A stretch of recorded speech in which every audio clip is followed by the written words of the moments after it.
Luckily, the Delhi police has taken up actions on this, and I hope that they follow up their FIR and ensure that justice is done and exemplary punishment is given to these culprits so that such behavior is not encouraged in the future. That's the general thing, but we must also know, as I have already said, that this is a larger structural issues. The government, I expect them to take specific measures to deal with these issues. This has been going on for decades. I have already reminded you one of the notorious incidents that came into the national limelight where again involving a young man from Arunachal Pradesh, Nidu Tania's case. This has been consistently happening everywhere. For a country who have suffered from racism, you must know Gandhiji experienced it when he was thrown out of the railway compartments in train, and that has sparked in him that resistance. We know about a contemporary experience of it, and I have talked to some of the officials in Delhi police, and they have filed an FIR on this case. As a concerned citizen, as a representative from that region, my colleague Shupon Jamirji is with me here. He is our NPCC president, party president from Nagaland, and also an honorable member in Lok Sabha. We want to express some of our concerns and also issue some appeal to the general public as well.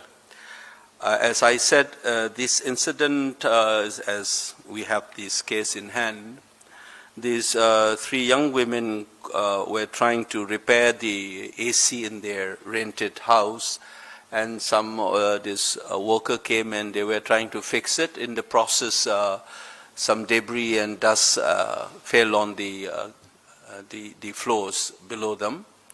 And seemingly those owners of or the occupants of that room came up, and it started as a confrontation. It seems that these young women were trying to intervene because they have scolded the repairman initially, but then it turns into racial abuses and insulting people, calling names, and racist stereotypes have been thrown at them. Casting aspersions on their modesty and dignity of these three young women. And the police has filed an FIR invoking Section 79 and Section 351(2) and Section 3(5) and Section 196. Against this culprit, and we demand that stern action should be taken against the culprit. Even though this is not an isolated event, exemplary action must be taken so that such kind of incidents are not encouraged or repeated in the future. Generally, one of the things that we have noticed over the years is that especially our young people from the region who either come here for education or for work, they have been subjected to this kind of discriminatory practices and violence. The general attitude among us tend to look at it as individual prejudices. These are not individual prejudices. This is deeply structural. This is a byproduct of larger exclusion of the regions. If you have heard my speech in Parliament, I have reminded this country that the Northeast has been removed from history textbook in school in this country. And so obviously you are breeding citizens with absolutely no respectable knowledge on the India's Northeast, because it's not part of your curriculum. So they become invisible. Like a lot of people in this country, they have been marginalized in the process. The process of othering has created rooms for stereotypes to fill in. So that is why I said this cannot be reduced to an individual prejudice. This is a larger structural problem. Our girls have been looked upon with through a lens where, their sexual morality has often been questioned, including in this, wo bola gaya ki aap parlor kholo kind of things, that kind of a thing.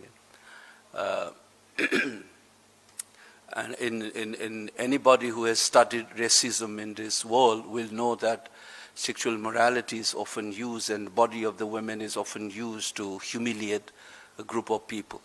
You see this in caste violence, you see this in religious violence, and unnecessary stereotypes have been thrown at these young women, including their dresses. And I have often said this, if the spaghettis and hot pants, mini skirts and all these things were only worn by girls and women from the Northeast, many of the shops and boutiques in Delhi and metropolitan cities in this country would have gone bankrupt long time back. We once know that everybody wears it, but you will have a specific stereotype on the girls and women from the Northeast. First of all, it is a choice of the women to decide what to wear, what not to wear, and nobody should have a right to pass comment on that, generally. And the second part is that, to specifically target Northeast, and I have said this before also, this is not unique. This is what the colonizers have done towards the native women. They tried to establish their moral superiority using sexual morality as a lens over the colonized subjects. Unfortunately, this kind of violence against the Northeastern women and girls is part of the remnants of racist ideologies and practices. And this must be squarely condemned, and we must also fight against this kind of discriminatory practices perpetrated against the women in the region. Luckily, the Delhi police has taken up actions on this, and I hope that they follow up their FIR and ensure that justice is done and exemplary punishment is given to these culprits so that such behavior is not encouraged in the future. That's the general thing, but we must also know, as I have already said, that this is a larger structural issues. The government, I expect them to take specific measures to deal with these issues. This has been going on for decades. I have already reminded you one of the notorious incidents that came into the national limelight where again involving a young man from Arunachal Pradesh, Nidu Tania's case. This has been consistently happening everywhere. For a country who have suffered from racism, you must know Gandhiji experienced it when he was thrown out of the railway compartments in train, and that has sparked in him that resistance. We know about a contemporary experience of India in Australia or in Europe or in Americas, about Indian being denied, houses. No, they refuse to rent houses because your curry is smelling kind of thing. There cases have happened in the United Kingdom. You have cases of dot busters in Canada before. India continues to receive racial assault. So the country who have been at the receiving end of racism and racist attack should be sensitive that racism should not be part of our ethos. And I want to conclude this briefing with the fact that they have invoked this section, BNS sections 196. It's rooted in our fundamental right, Article 15, which prohibits, if you recollect, any form of discrimination based on 5 categories. That is religion, race, caste, sex, and place of birth. That's Article 15. You must be aware that there is a well-known Bollywood production called Article 15. So there were 5 categories. For religion, we accepted that there can be discrimination based on one's religion, and that we often call it communalism. And for caste, we call it casteism. And for reason, we call it regionalism, regional biases based on place of birth. That's the region. And sex, in Article 15, would have sexism and sexist attitude towards women. But this country is by and large reluctant to accept that we have a race issue in this country. There is racist attitude among a lot of our sections. That's why our founding fathers have deliberately included race as a category in Article 15. So there is racism and racists, including what well-known American sociologists, proto-American sociologists call Edward Bonina Silva's well-known work, Racism Without Racists. Many of us may think that we are not racist, but our conduct, our behavior, our attitude is racist. It survives. It's the larger structural issues, exclusion, humiliation. This must be fought back, just as we recognize casteism in this country, just as we recognize sexism in this country. We must accept that there are serious race issues concerning particularly the people from India's northeast, and appropriate measures, including legislation, must be taken up in order to fight this racist onslaught. And this case that happened on February 20th should not be treated as an isolated incident, something to do with individual prejudices. This is more structural, and those are the things that we need to take care of it. Thank you. We'll take if you have any questions. Otherwise, we'll end here.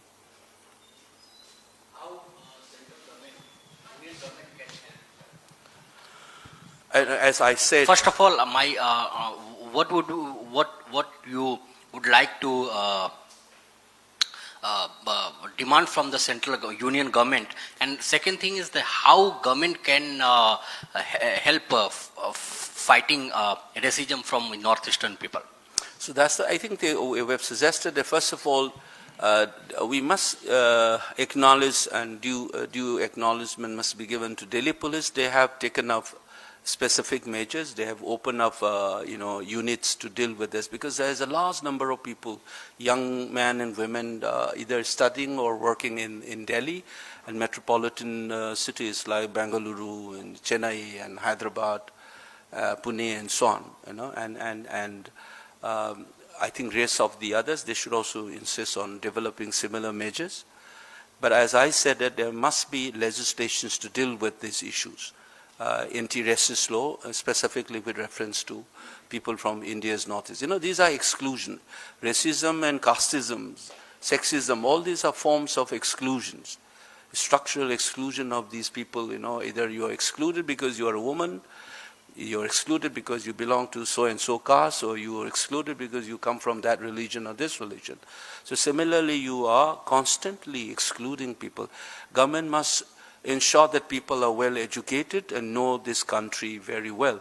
And I give you this example. If you ask the general mainstream, so-called mainstream children about the longest empire or a kingdom, you will talk about the Mughals and so on. You will barely remember that the Ahoms have ruled for more than 600 centuries. They are Ningthausa dynasty who ruled Manipur for 4,000 years. You barely know this, as I often tell you, that when I was educated back home in Manipur, during my school days, later on I went outside my home state to study. We know about Kushans and the Cholas and Palas and, all these things are part of our history textbook. We barely studied our own history. Now that in our state, our history is taught. But in my generation, we are not taught. And rest of the country continues to ignore the history from the northeast, and sometimes it is put as an appendix, as a footnote. No, it should not be done in this fashion. People should have the proper education and learn. That will solve a lot of these prejudices. And generally, especially among women, towards women, it is an intersection between our attitude towards women and coupled with race that produces double violence against women and girls from the northeast. So these are some of the steps government can do by making sure that in the curriculum the northeast has been properly introduced, not as a footnote, but as a legitimate part of history and school textbooks. And appropriate anti-racist law must be taken up by the government specifically to address the concerns of the people from in these northeast. These are some of the things that we expect, but I am generally appealing to the masses in this country.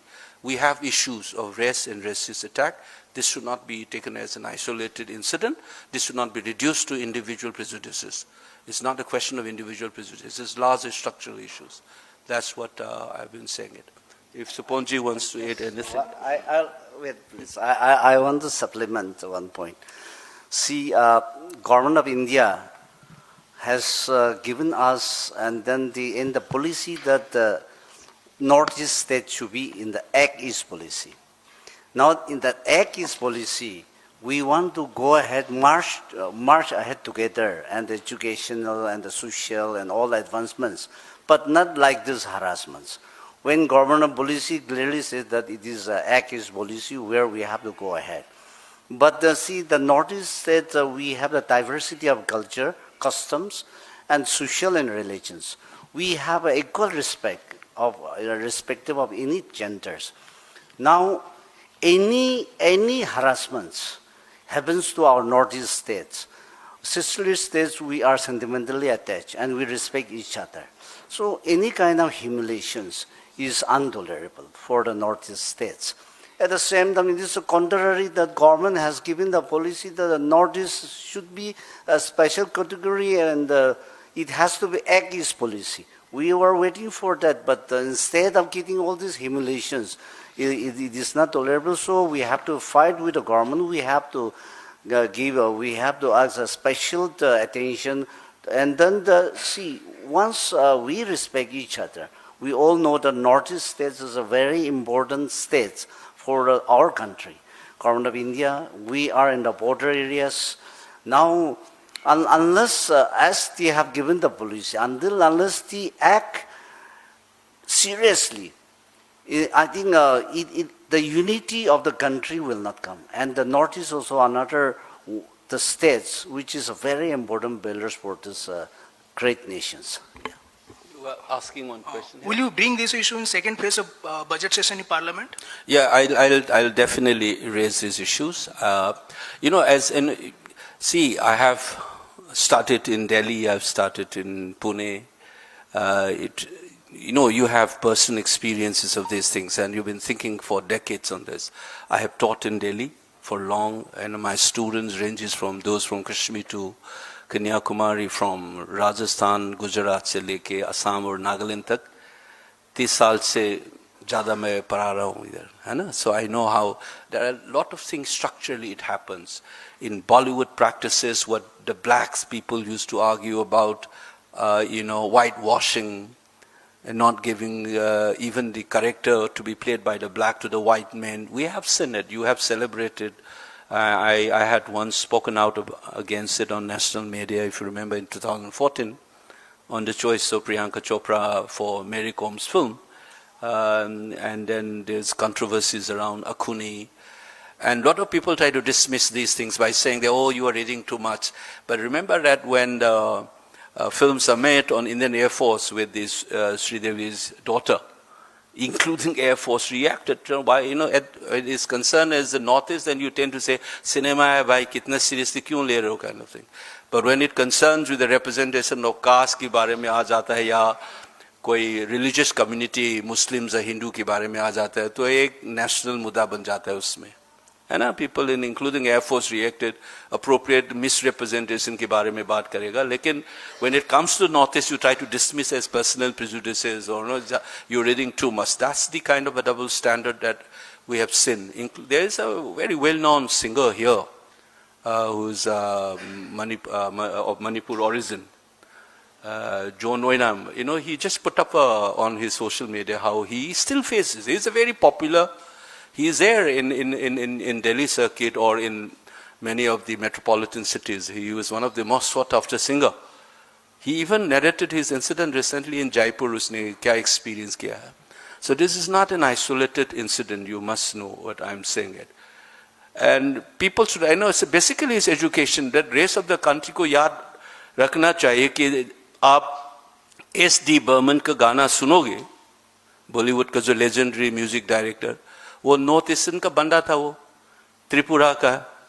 उसका mother जो है is born of a Meitei mother. His mother was a Manipuri, S.D. Burman. R.D. Burman का जो पिताजी है, जो जब आप गाना सुनोगे हिंदी फिल्म में याद रहना चाहिए आपको, ये भी नोटिसन का बनता था वो जो S.D. Burman साहब जो है, he is a prince from Tripura, his mother is a Manipuri, come from my community. So I mean people don't know these things. You know, so you must understand these are larger issues. That's why I said racism is a form of exclusion. That's why I said so. You need to include, and there's larger issues. It should not be reduced to a personal prejudice. That's what I'm insisting on. Yes, please. Professor Okoijam, you're also a professor in Jawaharlal Nehru University, JNU, and the Vice Chancellor's alleged casteist remark has also led to hundreds of student march in JNU. What's your stand in that regard?